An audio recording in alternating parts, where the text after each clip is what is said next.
ओम श्री गुरुवे नमः।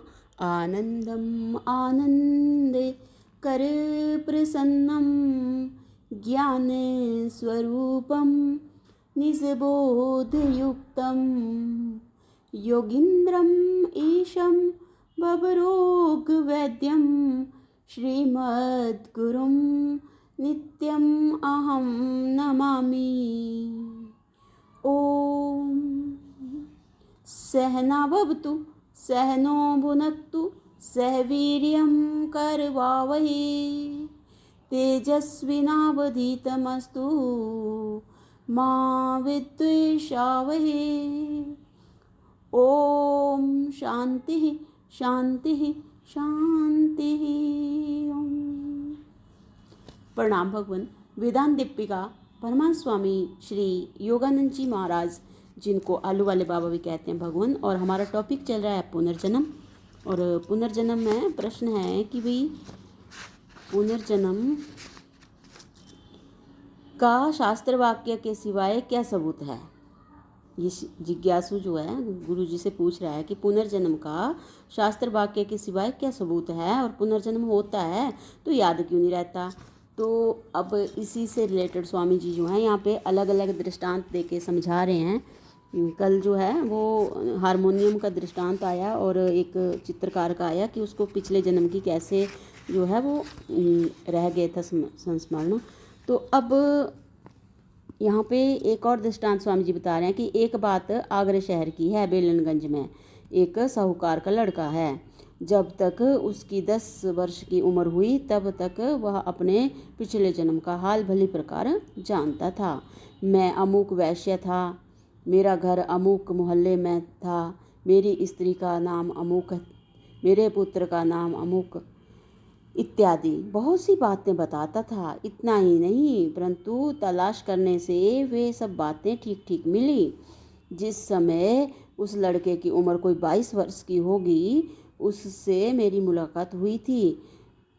वह सब बातें कबूल करता था। उसका कहना यह था, लोगों ने पूर्व की सब बातें भुलाने का प्रबल यत्न किया और अब मुझे वे बातें याद नहीं हैं। याद न रहना यह स्वाभाविक है। बुद्धि नए जन्म के विशेष भाव वाली होती जाती है, इस कारण भूल जाना संभित है। यदि योग का विशेष अभ्यासी होता और पूर्व जन्म की स्मृति रखने की दृढ़ भावना होती तो वह नहीं भूलता। यह प्रत्यक्ष दृष्टांत से पुनर्जन्म सिद्ध होता है। अब तो अगर स्वामी जी बता रहे हैं कि मैंने अपने गुरु से एक आश्चर्यजनक वार्ता सुनी थी। गुरु महाराज जब तिब्बत में विचर रहे थे तब उन्होंने इस बात का प्रत्यक्ष अनुभव किया था। वहाँ पर बौद्ध साधु रहते हैं। वे अपने को राजयोगी कहते हैं।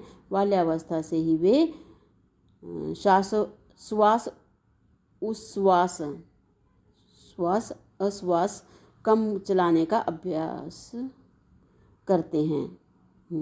श्वास कम चलाने के कारण उनकी उम्र जो है, इनकी जो ये कुंभक करते हैं हम, तो इसमें जो है एक लंबी सांस लेके जो है वो श्वास को रोक लेते हैं, तो इसी को बोलते हैं श्वास। और श्वास कम चलाने का अभ्यास करते हैं और श्वास कम चलाने के कारण उनकी उम्र जो है बढ़ जाती है।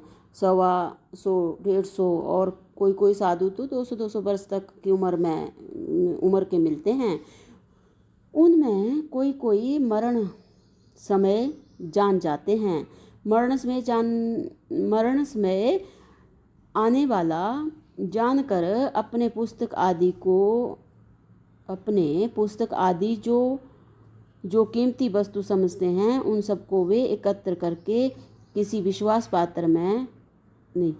विश्वास पात्र के यहाँ रखवा देते हैं और साथ में एक पत्र भी लिखकर रख देते हैं। उसमें चीज़ों का वर्णन होता है, लिखने वाले की निशानी होती है और यह लिखा होता है कि 12 या 15 वर्ष पीछे जब मैं दूसरा जन्म लेकर तुम्हारे पास आऊं और सब पता ठीक ठीक बताऊं तब मेरा जो है सामान मेरे स्वाधीन करना, इनकी मुझे दे देना। जब मैं ठीक ठीक बताऊं। तो अब गुरुजी महाराज ने कहा कि एक समय में जब एक गृहस्थ के यहाँ टिका हुआ था, तब एक 12 वर्ष का बौद्ध साधु वहाँ आया और गृहस्थ से अपने पूर्व जन्म का सब पता देकर सौंपी हुई वस्तुओं को ले गया। वे लोग जन्म लेकर उम्र बढ़ाने का शौक रखते हैं। यह पुनर्जन्म का सबूत है। इस प्रकार अनेक दृष्टांत सुने जाते हैं। आजकल पाश्चात्य विद्या की वृद्धि से जो है मैसीमरिज्म के नाम को मनुष्य कम नहीं जानते होंगे। मैसीमरिज्म योग विद्या का किंचित मात्र अंश है। योग विद्या का मैसीमरिज्म होता है कि जहाँ पर इनको बुलाया जाता है जीवात्माओं को। तो मृतक आत्माओं को बुलाने की क्रिया उसमें होती है और बहुत प्रकार के गुप्त कार्य इसके द्वारा प्रकट किए जाते हैं। जो लोग पुनर्जन्म नहीं मानते उन लोगों से भी इस विद्या के द्वारा पुनर्जन्म मानना स्वीकार कराया गया। उसका एक दृष्टांत सुनो।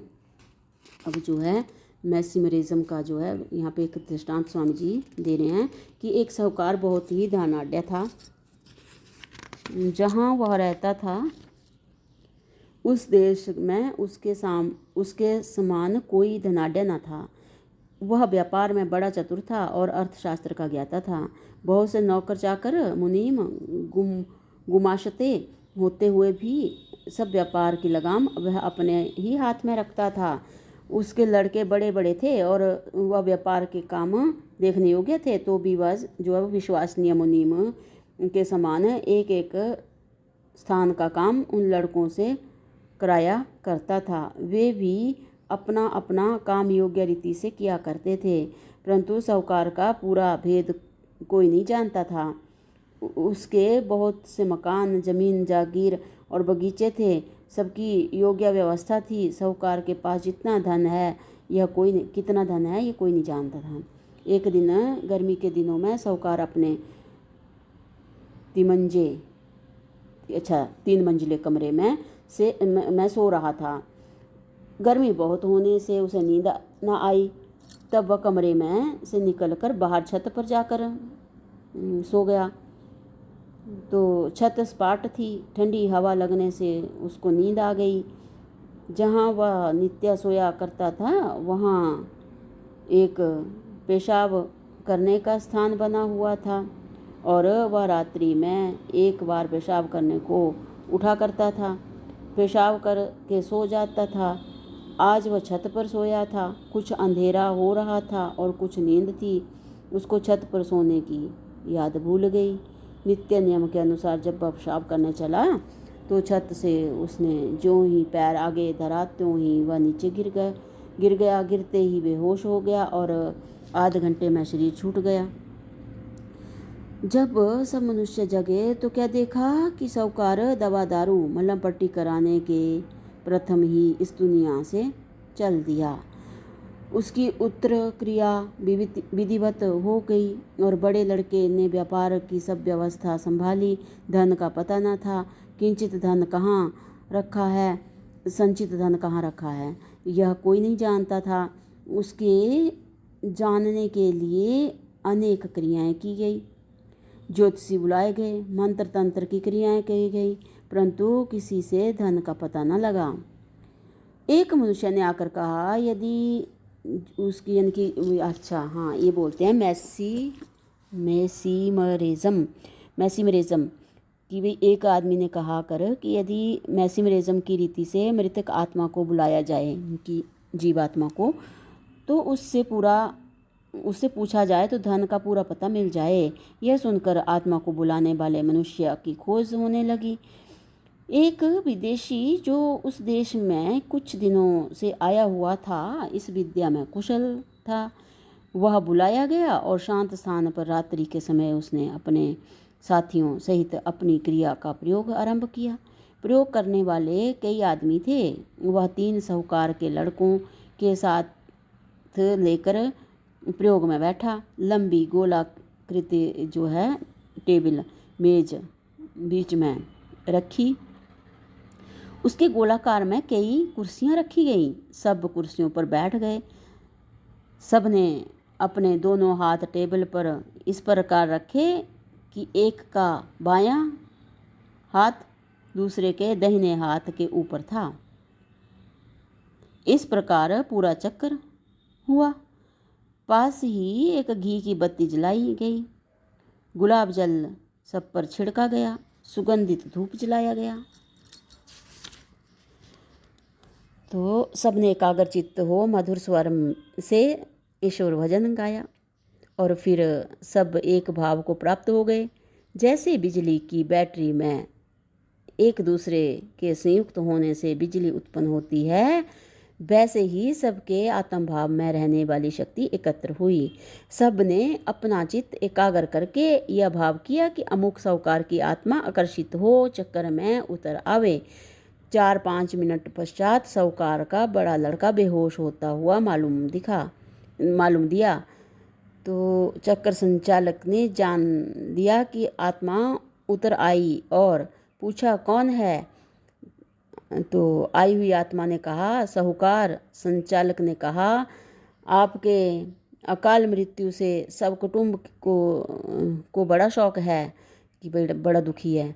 तो बता रहे हैं कि आत्मा क्या किया जाए। तो भाभी अवश्य होता है। संचालक, आपको कुछ कहना हो तो कहिए। आत्मा से बोला कि भाई आपको कुछ कहना हो तो कहिए, तो इसी कारण आपको बुलाया है। तो आत्मा, मैं एकाएक मर गया। अपने धन की बातचीत पुत्रों से ना कर सका। मेरा धन इस प्रकार रखा है कि बिना बताए उन्हें नहीं मिल सकता।